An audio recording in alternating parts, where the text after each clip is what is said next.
দোয়া করে দেন যাতে প্রধানমন্ত্রী হইতে পারে। অবশ্যই হবে। তাহলে আপনিও বলতে পারবেন যে আপনার কথা রাখছে। হবে না? প্রধানমন্ত্রী হবে। কোন জায়গা থেকে এই জায়গায় ছিলেন আপনার অনেক আগ থেকে? হ্যাঁ, এই জায়গায় বাপ দাদা থাকি আছে। এখন এটা সংবিধানে এগুলো আপনাদের অধিকার লাগবে না? লাগবে, লাগবে না। এটার জন্যই তো আমরা যুদ্ধ করতেছি। আমাদের দোয়া দিবেন না সবাইকে? দোয়া দিব না কেন? আমরা আপনাদের সন্তানের মতো। হ্যাঁ, দোয়া দিব। জীবন নিয়ে আমরা আমাদের সাথে যেমন আমরা ভালো থাকি এই দেশে, দোয়া দিব না কেন? আপনাদের বাসা ভাঙচুর করে শুনছি, বিভিন্ন ভাবে আপনাদের অধিকারগুলো বঞ্চিত হচ্ছে। আমরা চাই বহুত ব্যাপার আমার হিন্দু আদিবাসীদের মন্দির ভাঙি দেশে, ওই যে ভাঙি দেশে, ওইগুলা কাহিনী কেন? এগুলা বলেন, বাংলাদেশ জানবে এগুলা। এই যে বাংলাদেশে তো এই কীর্তি আমার। আমরা থাকলে বাংলাদেশে এগুলো আর ঘটবে না। তাহলে আমরা কি বাংলাদেশের নাগরিক নয়? অবশ্যই নাগরিক। কি জন্য ভাঙি দিবে? ঠাকুর ভাঙি দিবে, এইটা মন্দির ভাঙি দিবে, এইটা তো না। আমাদের ফোন নাম্বার রাখবেন, কোনো কিছু হলে জানাবেন। সবার আগে এসে আমরা এটা প্রতিবাদ করব। হইতে দিবেন, আমরা যতদিন আছি এই জন্য তো ভালো চাই, আমরা তো ভালো চাচ্ছি। আপনারা আইসেন, আমরা দোয়া দিব, আমরা যাতে ভালো থাকি এই দেশে, এইটাই চাই আমরা। আপনারা সবাই মিলে এই দেশে ভালো থাকবো। আমরা তো এই দেশে জন্মগ্রহণ করছি, কই যাবো আমরা? কই যাব? বাংলাদেশে জন্ম। বাংলাদেশে অনেকে বলে বাংলাদেশ না, কিন্তু আমরা সবাই বাংলাদেশি।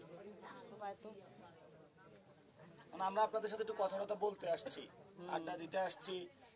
এই যে আমরা যখন ইউনিভার্সিটিতে গেছি, আপনাদের অনেক ছাওয়াল পাওয়াল ওইখানে পড়াশোনা করে, ওনাদের থেকে জানছি যে বাংলাদেশে অনেক সম্প্রদায় আছে, বইতে এগুলা জানছি।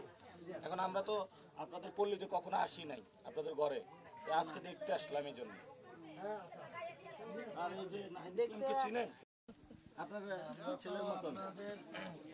আপনি যেটা বললেন যে আমরা তো সবাই নাগরিক, দেশের সবাই, এই দেশের বাংলাদেশের আমরা সবাই বাংলাদেশি, সবাই নাগরিক। মানে আমাদের সবার অধিকারও সমান সমান আছে অধিকার। আমরা চাই না যে কোনো মন্দির ভাঙা হোক, কোনো ঠাকুর ভাঙা। মসজিদও যেমন কেউ ভাঙতে পারবে না, মন্দিরও ভাঙতে পারবে না। সবাইকে রক্ষা করা আমাদের সবার দায়িত্ব।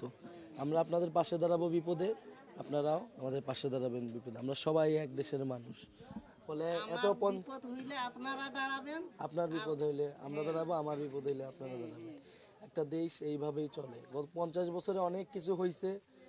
আমরা চাই যে বাংলাদেশের সামনে এগুলা না হোক, আমরা যাতে সবার ভালো হয়, সবার উন্নতি হয়, এরকম একটা দেশ বানাইতে চাইতেছি আমরা। এই গত বছর শেখ হাসিনা ফ্যাসিস্ট সরকার যে ছিল, তাদের ছাত্ররা মিলে, ছাত্র জনতা আন্দোলন করে তাকে হটাইছে। সে এখন ভারতে পালাই গেছে। আমরা ওরে ভারত থেকে আইনি বিচার করব। যে অনেক ছাত্র হত্যা করছে, আমাদের উপর গুলি চালাইছে। তাই এই কারণে সবাই সারা দেশে রাস্তায় নামছে, নামে বলছে এই সরকার থাকতে পারবে না, এইরকম দেশ হইতে পারবে না, নতুন দেশ গড়তে হবে। তো এই নতুন দেশের জন্য আমরা এখন রাজপথে নামছি আবার, যে এটা একটা নতুন দল করে আমরা গুছাইতেছি, বিভিন্ন জায়গায় মানুষের কাছে যাইতেছি, মানুষের কথা শুনতেছি, এবং ওই কথা অনুযায়ী যাতে আমরা কাজ করতে পারি, সেটা তো কথা শুনলেই তো হবে। এখন এটা আমরা আসছি আপনাদের দোয়া নিতে, আপনাদের কথা শুনতে। আমরা চেষ্টা করবো, আপনারা তো দেখছেন এতদিন, বিভিন্ন দলকে দেখছেন, বিভিন্ন রাজনীতিবিদ দেখছেন। আমরা ভোট চাইতেও আসি নাই, কিছু চাইতে আসি নাই। আমরা শুধু যে আমরা আপনাদের জন্য কিছু কাজ করতে চাই, ওই কাজের ওই কথাটা বলতে আসছি আপনাদের কাছ থেকে, সেই সুযোগ, সেই দোয়াটা চাইতে আসছি। উনি কয়েকদিন আগে উপদেষ্টা ছিল, মন্ত্রী ছিল, মন্ত্রিত্ব ছাইরা দিছে, কাজ করার জন্য মন্ত্রিত্ব ছাইরা দিছে। আপনাদের কথা শোনার জন্য শুধু মন্ত্রিত্ব ছাইরা দিয়ে এই যে ঢাকা বাংলাদেশ ঘুরে বেড়ায়। দোয়া করে দেন যাতে প্রধানমন্ত্রী হইতে পারে। অবশ্যই হবে। তাহলে আপনিও বলতে পারবেন যে আপনার কথা রাখছে। হবে না? প্রধানমন্ত্রী হবে।